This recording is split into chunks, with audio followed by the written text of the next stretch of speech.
Hello guys, welcome back to my channel knowledge of disease. और आज मैं बात करने वाली हूँ एक बहुत बेहतरीन टॉपिक के बारे में, जिसके बारे में आज हम डिस्कस करेंगे। तो सबसे पहले ये बात कि एक गर्भवती महिला जो होती है वो अपने लाइफ का सबसे अच्छा पल या फिर कहूँ कि ये अच्छा टाइम जी रही होती है जब वो प्रेग्नेंट होती है, या फिर ये कहूँ कि जब बच्चा पहली बार लात मारता है या फिर पहली बार उसके गर्भ में हलचल करता है, तो वो एक प्रेग्नेंट लेडी के लिए सबसे खूबसूरत पल होता है जो कि वो जी रही होती है। और जो सब पहली बार अभी माँ बनी होती है या फिर फर्स्ट टाइम वो प्रेग्नेंट हुई रहती हैं, उन लेडीज को ये बिल्कुल पता नहीं चल पाता है कि उनका बेबी जो है वो हलचल कर रहा है या फिर कोई और दिक्कत हो रही है। तो आज मैं बात करने वाली हूँ कि शिशु की जो हलचल होती है या फिर बेबी की जो हलचल होती है उसको कैसे महसूस करते हैं, कब होता है वो और कितनी बार होता है। तो इसके बारे में आज मैं आपकी इस वीडियो के माध्यम से हेल्प करने वाली हूँ, जिसके बारे में मैं आज चर्चा करूंगी। तो चलिए बिना वक्त गवाए स्टार्ट करते हैं कि आखिर ये चीजें होती क्या हैं। अब हम बात करते हैं कि प्रेगनेंसी में जो पहली हलचल महसूस होती है वो कैसे होती है, उसके बारे में हम बात करने वाले हैं।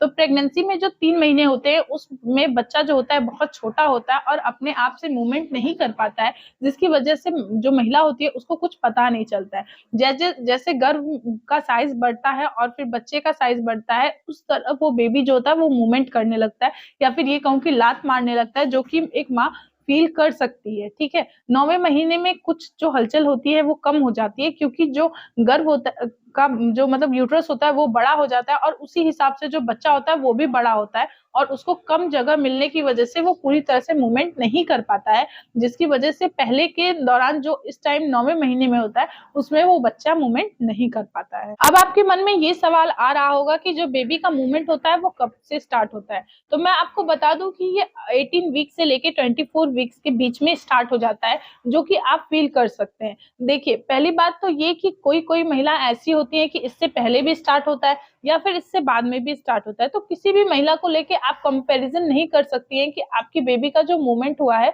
कब से और कैसे हो रहा है, क्योंकि हर बेबी और हर प्रेग्नेंट लेडी की बॉडी और बेबी ग्रोथ अलग अलग होता है, किसी का सेम नहीं होता है। इस वजह से आप कोई भी बेबी जो है अपना बेबी को लेके या फिर उसके मूवमेंट को लेके आप किसी भी लेडी से कंपेयर ना करें। अब हम बात करते हैं कि यूट्रस में जो बेबी की हलचल है वो कितनी बार होनी चाहिए, उसके बारे में अब हम डिस्कस करेंगे। ज्यादातर मूवमेंट तब फील होता है जब एक गर्भवती महिला बैठी हो या फिर आराम से लेटी हो, तब वो जो बच्चा होता है वो मूवमेंट करता है। तो जब दो घंटे के अंदर जो बच्चा होता है वो 10 बार मूवमेंट करेगा या फिर 10 से ज्यादा भी कर सकता है। पहली बात ये कि जो बच्चा मूवमेंट करता है वो उस टाइम पे करता है जब आप बिल्कुल आराम से बैठी हो या फिर ये कहूँ कि सोने जा रही हो या बैठी हैं या फिर कुछ ऐसे जो नॉर्मली आप रिलैक्सेशन मूड में हो, तब वो ज्यादा बच्चा मूवमेंट करता है। और सबसे बड़ी बात ये होती है कि एक जो पहली बार बेबी जो मूवमेंट करता है, वो जो पहली बार माँ बन रही है उसके लिए वो ऐसा लगता है जैसे कि वो कोई गैस बन रही है या फिर गैस का बुलबुला छूट रहा है, उस तरह से वो फील करती है, जिसकी वजह से जो पहली बार माँ बन रही है उसको इस चीज का अनुभव या फिर ये कहूँ कि महसूस नहीं हो पाता है कि ये बच्चा लात मार रहा है। अब हम बात करते हैं कि गर्भ में जो शिशु की हलचल होती है वो महसूस कब कब होती है। तो इसमें 20 वीक से लेके 24 वीक के बीच में जो हलचल होती है वो इस प्रकार महसूस होती है जैसे कि कोई गैस का जो बुलबुला होता है वो पेट के अंदर या फिर गर्भ के अंदर फील होता है, उस तरह से महसूस होता है। 29 वीक से लेके 31st वीक में ऐसा लगता है जैसे कि वो बच्चा जो होता है वो अपना साइज ग्रो कर रहा होता है, मतलब बच्चा बढ़ रहा होता है, जिसकी वजह से वो मूवमेंट करता है, जिससे आप उस बच्चे की लात या फिर उसके हाथ का मूवमेंट अच्छे से फील कर सकते हैं। 32 वीक से लेके 35 वीक के बीच में जो बच्चा होता है वो अपना हेड लेके नीचे आ जाता है सर्विक्स के पास, जिससे कि आप उसके हाथ मारने और लात मारने का जो मूवमेंट होता है या फिर ये कहूँ कि जो फीलिंग आती है वो आप महसूस कर सकते हैं। अब हम बात करते हैं कि जो प्रेगनेंसी का आखिरी महीना होता है उसमें क्या होता है। तो प्रेगनेंसी के आखिरी महीने में ये होता है कि जो बच्चा होता है वो पहले की तरह कम मूवमेंट करता है। क्यों? क्योंकि इसमें बच्चा बढ़ जाता है और बच्चेदानी में जगह कम पड़ जाती है, जिसकी वजह से जो बच्चा होता है वो अच्छे से मूवमेंट नहीं कर पाता है, जिसकी वजह से माँ को ये लगता है कि बच्चा पहले की तरह हिल नहीं रहा है, पहले की तरह मूवमेंट नहीं कर रहा है। तो इसको सोचने की जरूरत नहीं है, आप इसको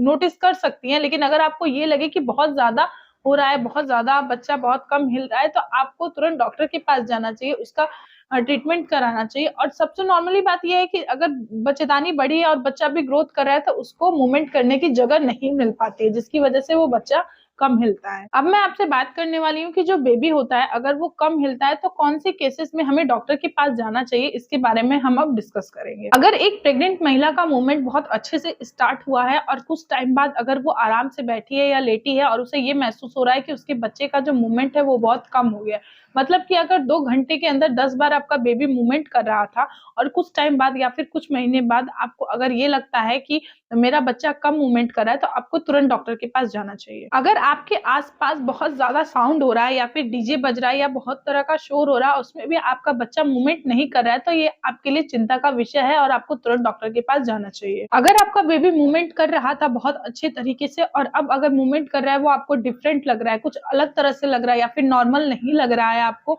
तो आपको ये सोचना चाहिए कि अगर वो कम कर रहा है, मतलब कि मान लीजिए अगर आपका 5वां या 6वां महीना है, उसमें बेबी जो है पहले से कम मूवमेंट कर रहा है, तो आपको तुरंत डॉक्टर के पास जाना चाहिए ट्रीटमेंट के लिए कि आखिर बेबी क्यों कम मूवमेंट कर रहा है, ज्यादा नहीं कर रहा है। जो बेबी का मूवमेंट होता है वो मदर के बॉडी और बेबी के ग्रोथ के अकॉर्डिंग होता है, इसलिए आपको इतना टेंशन लेने की जरूरत नहीं है, क्योंकि वो जब मदर की बॉडी और बेबी का ग्रोथ दोनों चीजें डेवलप होंगी तो वो अपने आप जो बेबी है वो मूवमेंट करेगा। और आपको किसी के साथ भी कंपेयर नहीं करना है कि आपका बेबी ज्यादा मूवमेंट कर रहा है, कम मूवमेंट कर रहा है, जल्दी मूवमेंट कर रहा है, लेट मूवमेंट कर रहा है। आपको किसी तरह की अगर ऐसी कोई भी प्रॉब्लम अगर आपको लगता है तो आप डिप्रेशन में मत जाइए, आप डॉक्टर के पास जाइए, जाके इसका ट्रीटमेंट कराइए। आज मैंने आपसे बात किया इस वीडियो में कि जो बेबी है उसके हलचल महसूस कैसे की जाती है, कब कब ऐसा होता है महसूस करने का टाइम होता है, या फिर आपको कोई प्रॉब्लम है या फिर बेबी को कोई प्रॉब्लम है तो आपको डॉक्टर के पास जाना चाहिए। इन सारी चीजों के बारे में मैंने डिस्कस किया। आई होप आपको वीडियो पसंद आई होगी और समझ में भी आई होगी। अगर आपको समझ में आया तो प्लीज इसको